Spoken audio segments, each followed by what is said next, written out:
Hallo liebe Dartsport-Freunde, mit einem Mal war es da und macht Autoscoring zum Low-Budget-Preis möglich.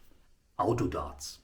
Bei der kostenlosen Software stöpselst du im Grunde genommen 3 Webcams an einen Rechner, richtest sie aufs Dartboard aus und schon kann's losgehen. Und wie? Hat sich hier etwa ein System aufgebaut mit einer Community, die dem jahrelangen Marktführer Scolia das Wasser reichen kann? Einige sagen ja. Mit dem jüngsten Update vom Mai 24 geht Autodarts in den Angriff über. Also Attacke!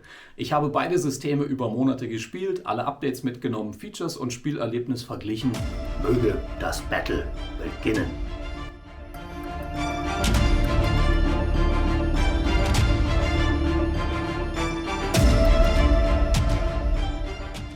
Zu Beginn mal die grobe Einordnung. Scolia ist seit Jahren auf dem Markt, mittlerweile mit 3 Gerätegenerationen, dem Scolia Pro für Profis, wie der Name schon vermuten lässt, dem Scolia Home für den Heimbereich sowie dem Scolia Flex, den jüngsten Neuzugang, ebenso für den Heimbereich zum attraktiven Einstiegspreis.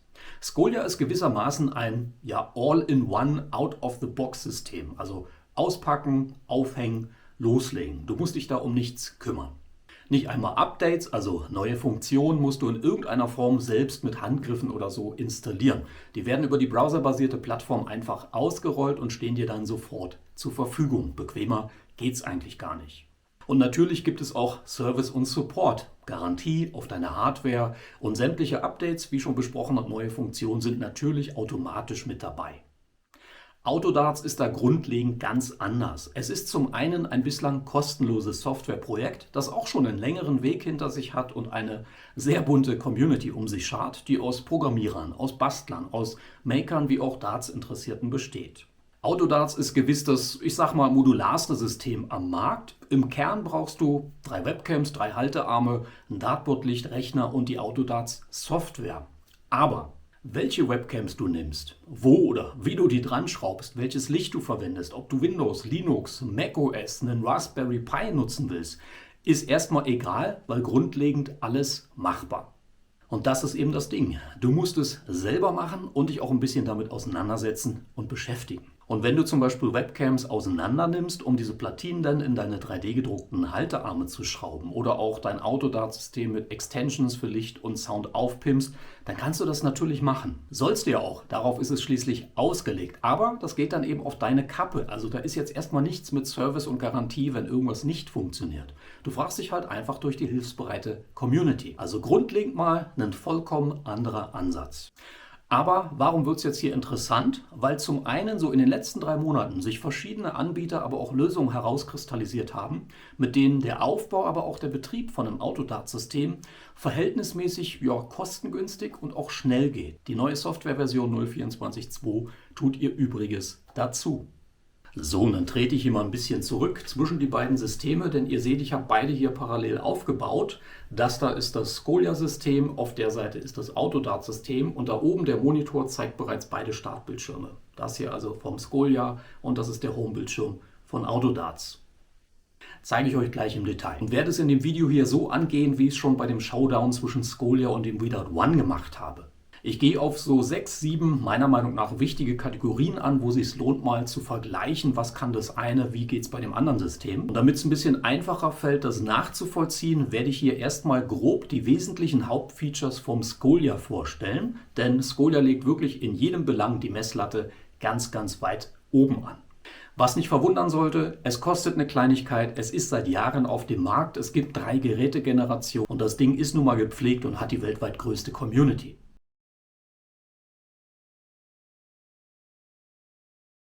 Zum Setup, wie spiele ich hier mit dem Scolia und später auch mit dem Autodarts. Das hier ist das Scolia-System mit einem Shot Bandit Board, nicht mehr das neueste, aber absolut ausreichend.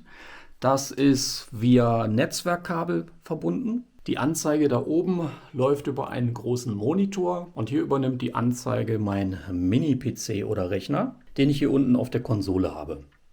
Der ist, wie man deutlich sieht, via WLAN einfach im Netz. Das ist auch keine besondere Hardware, die nutze ich wie gesagt mit dem Scolia und auch dem Autodart-System. Das ist konkret ein, da steht es zum Glück, Fujitsu Esprimo Q956. Prozessor ist ein Intel Core i5 6500T mit 4 x 2,5 GHz. Dazu 8 GB Arbeitsspeicher, Festplattengröße, SSD ist da drin, ist eigentlich egal. Viel wichtiger ist, die Kiste hat auch genügend USB-Ports. Hinten sind 6, vorne nochmal 2. Was für Scolia irrelevant ist, hier brauche ich nur den Netzzugang, denn Scolia hat ja eine eigene Recheneinheit. Aber hier läuft halt dann die Autodarts-Software drauf. Hier sind dann auch von Autodarts die Webcams angestöpselt. Das wird also nachher nochmal wichtig.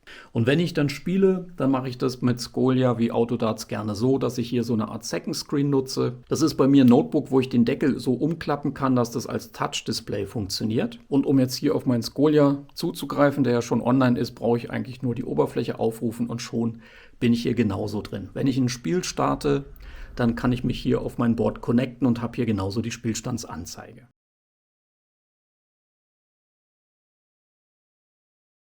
Da Scolia, wie gesagt, die Messlatte in allen Bereichen weit oben setzt, die andere erst einmal erreichen müssen, gebe ich hier einen Schnellüberblick zu den wesentlichen Funktionen und Features. Zunächst einmal, die Oberfläche von Scolia finde ich übersichtlich und leicht verständlich gemacht. Einzurichten gibt's nichts. Wenn du dir einen Account erstellt hast und dein Board registriert, dann wirst du vor dem ersten Spiel maximal dein Board kalibrieren müssen. Hier finde ich es wichtig, dass das vor allen Dingen einfach, fehlerfrei und schnell geht, denn du wirst dein Board irgendwann auch mal drehen oder vielleicht sogar tauschen. Und genau das geht bei Scolia ratzfatz. Gucken, dass die Kameras das ganze Board zeigen, die grünen Rechtecke aktivieren, damit es dann überdeckt und dann drückst du einfach auf Kalibrieren, wartest ein paar Sekunden, erledigt. Du hast doch keinen Installationsaufwand mit irgendwas, auch nicht, wenn es mal ein Update oder neue Funktionen gibt, denn die stehen dir mit dem Ausrollen automatisch zur Verfügung. So wie du in deinen Account gehst, hast du halt neue Funktionen. Netzzugang habe ich eingangs schon gezeigt beim Setup, machst du dann entweder per Netzwerkkabel, also LAN, alternativ geht das über optionale WONETZ-Adapter, dann per WLAN. Hier ist vielleicht so eine kleine Achillesferse am Scolia, denn du kannst nicht komplett offline alleine spielen, also alleine schon, aber eben mit Online-Verbindung, um das Board anzumelden für Spiele, Stats und so weiter. An Features hast du beim Scolia natürlich verschiedene lokale Spielmodi, wie etwa den Klassiker X01 in diversen Varianten, Around the Clock, Bob's 27, Cricket und Shanghai. Du kannst mit Freunden, aber auch gegen einen Bot in verschiedenen Stufen spielen. Es gibt auch einen personalisierten Bot, der sich sozusagen an deinem Level aus den letzten Spielen orientiert. Es gibt die Funktion Ausbullen, es gibt eine Callerstimme auf Deutsch oder Englisch, du hast eine Anzeige von Checkout-Wegen im Finish-Bereich und natürlich hast du nach jedem Match auch eine komplette Übersicht über den Spielverlauf mit den entsprechenden Statistiken und bei Scolia gibt es darüber hinaus noch ausführliche Statistiken, die zum Beispiel auch deine aktuelle Form basierend auf den letzten 10, 20 oder auch noch viel mehr Matches anzeigt und. Check Dart. Die große Stärke beim Scolia ist die riesige Community weltweit. Wenn du Bock auf ein Online-Match hast, dann wirst du jederzeit gegen jemanden antreten können. Willst du kompetitiv spielen, dann gibt es ebenso rund um die Uhr, an allen Tagen, Turniere in verschiedenen oder auch offenen Average-Klassen. Das geht im 15- bis 30-Minuten-Takt. Und wenn du mit Freunden, Verein oder was auch immer Bock auf ein lokales Turnier hast, auch das kannst du mit Scolia machen. Mit der einfachen Bedienbarkeit, den vielen Spielmöglichkeiten und der großen Community kommt also jederzeit Spielspaß auf. Und das muss ich hier auch nochmal betonen, weil die Symbiose aus sehr guter Hardware und Software einfach gut funktioniert. Denn im Hintergrund, sag ich mal, werkeln hochwertige Kameras mit optimierten Linsen und auch optimierter Firmware, sodass halt die Erkennungsrate schlichtweg sehr gut ist. Denn es spielt eben keine Rolle, welches Dartboard du hast, ob du schwarze Darts spielst, helle Flights, bunte Points, kurze, dicke, dünne Darts. Wie gut die Erkennung wirklich ist, das merkst du dann eigentlich erst dann, wenn du mal andere Systeme ausprobierst. Und das ist eben bei so einem Autoscoring-System das A und O. Es funktioniert. Alles in allem hohe Standards. 7. Und bist du schon gespannt, ob Autodarts da mithalten wird? Okay, dann rein ins Eingemachte.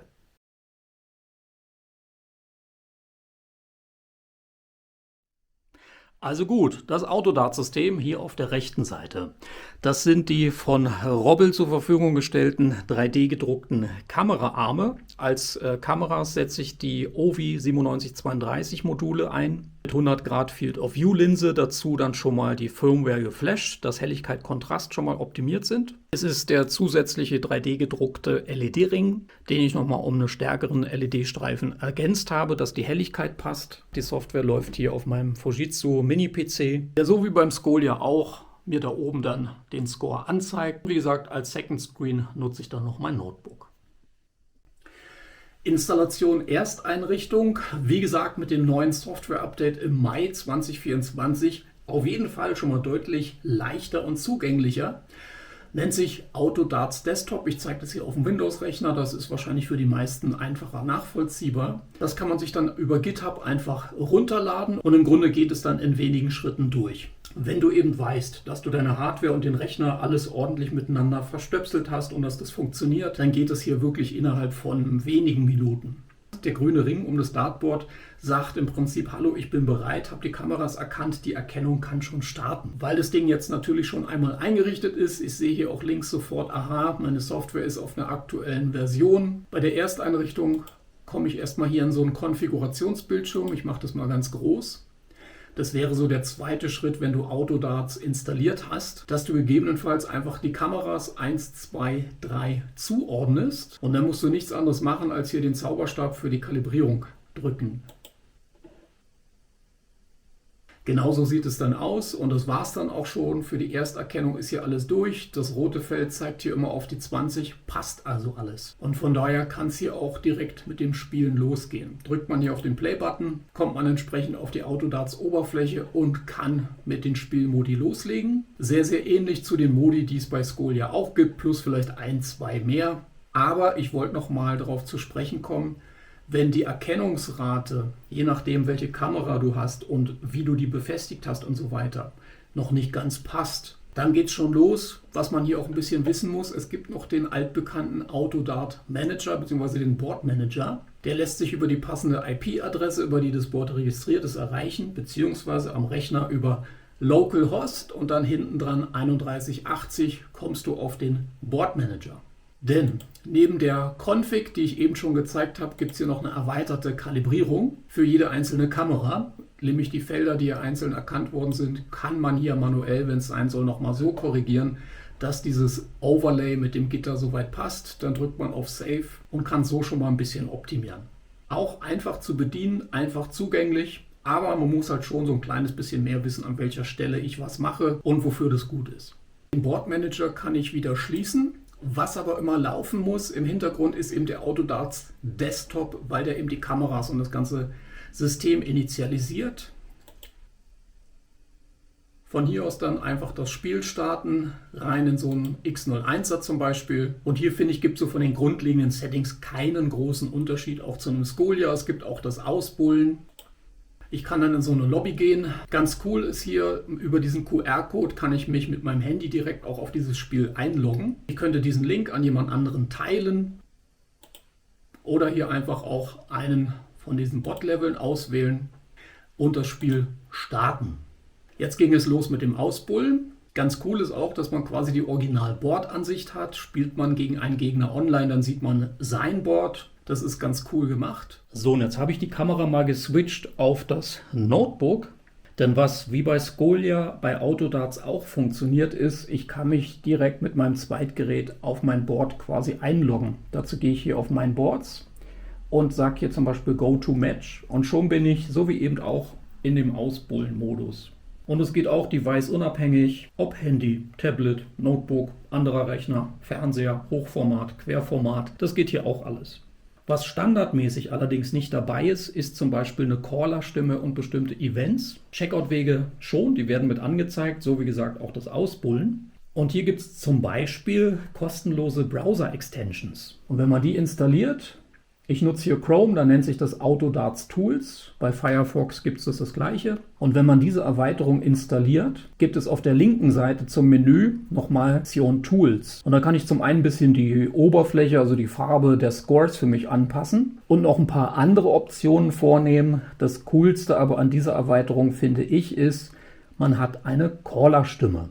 Und wenn man möchte, dann kann man sich auch selber eigene Sounds und so weiter hier reinladen. Ich nutze hier aber allein auch aus Urheberrechtsgründen einfach das, was hier kostenlos, kostenfrei mit dabei ist. Aber dadurch gibt es hier zum Beispiel dann auch die entsprechende Spielansage, genauso wie zum Beispiel einen geilen Sound und auch eine Animation, wenn jemand ein Leck gewinnt. Auch hier wieder, es gibt noch ganz andere Tools und Extensions, je nachdem, wie man es haben will. Ich finde aber die Installation über den Autodarts Desktop, zum Beispiel auf Windows, ist sehr einfach. Dazu dann einfach über den Browser die Erweiterung nutzen, Autodarts Tools, und schon kriegt man annähernd wirklich so ein Scolia-Feeling rein. Also gehe ich jetzt einfach nochmal auf das Match und gebe einen kurzen Eindruck vom Spielen.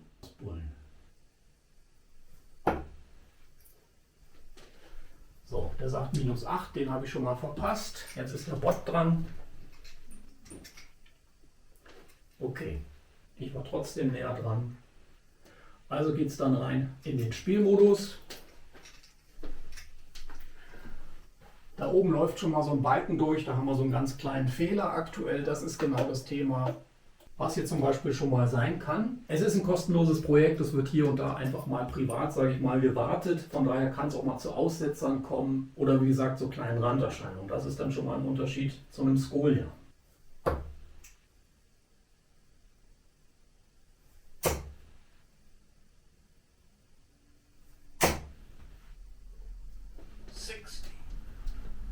Dreimal eine Single 20, wunderbar. Hier gibt es auch so eine Anzeige, wiederum über die Browser-Tools, wenn Darts rausgenommen werden. Beziehungsweise über den Status, achtet da mal drauf, jetzt ist das Dartboard grün für okay, du kannst loslegen. Und so wie ich die Darts rausnehme, wechselt der Ring auf gelbe Farbe. Das finde ich optisch eine ganz echt coole Sache.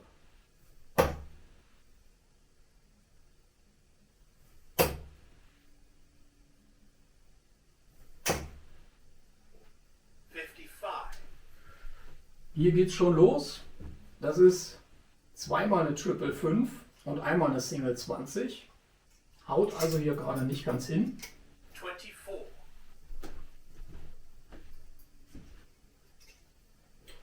Und das war gerade mal die zweite Aufnahme. Ich habe es jetzt nicht korrigiert, sondern dass ihr einfach seht,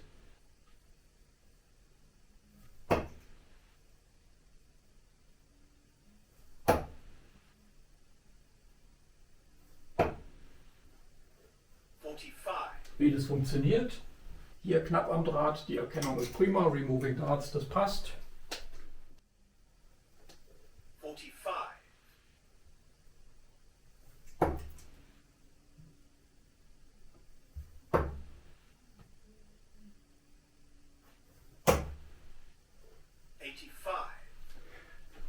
Und das ist auch schon wieder nervig. Das sind zum Beispiel zwei Triple. Und er sagt mir hier Single 20, obwohl man es ja am Bild ganz gut erkennen kann. Aber Korrektur ist hier wieder ganz cool. Einmal draufklicken und dann hier so einen Kreis bzw. einfach reinsetzen. OK drücken, Darts rausnehmen.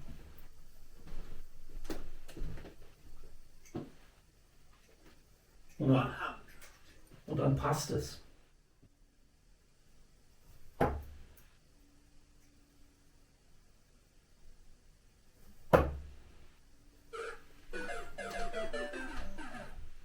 Busted ist auch ein geiler Sound. Game shot at the left. Und Leck gewinnt ebenso. Gerade mit den Sounds und dem ganzen Kram, hier kann man wirklich sehr viel machen. Es gibt sogar auch eine WLED-Unterstützung, also dass man dann diese Events koppeln kann, auch wieder über Extensions mit entsprechenden Lichtseilen oder LED-Bändern, sodass dann hier irgendwie was lichtmäßig und so passiert. Dazu mache ich auch nochmal einen separaten Beitrag. Das macht soweit alles schon mal einen ganz, ganz coolen Eindruck. Aber, jetzt kommt das große Aber.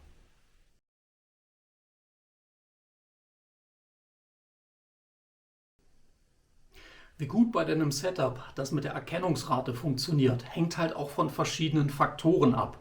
Ich nutze hier schon die OVI 9732 Cams, nennen die sich, mit 100 Grad Field of View. Die werden empfohlen und sind halt im Verhältnis relativ preiswert zu bekommen. Die sind dann extra nochmal mit HPV Cam geflasht. Und würde man zum Beispiel die Kameras, und das geht ja, nochmal austauschen durch etwas bessere Modelle, und die gibt es, da kosten dann 3 Stück aber auch schon wieder so rund 100 Euro, kannst du das halt so nach und Stück für Stück alles natürlich verbessern. Also, worauf ich hier hinaus will, ist, ich nutze bereits schon ein empfohlenes und optimiertes Setup. Also Kameras stimmen, Licht stimmt, der Abstand zum Board stimmt, die Einrichtung stimmt und auch der Rechner, auf dem das ganze Ding läuft, hat genügend Performance. Und das ist ein gutes Setup, mit dem kann man auch gut spielen und doch ist es eben nicht auf dem Niveau der Erkennungsrate eines Scolia.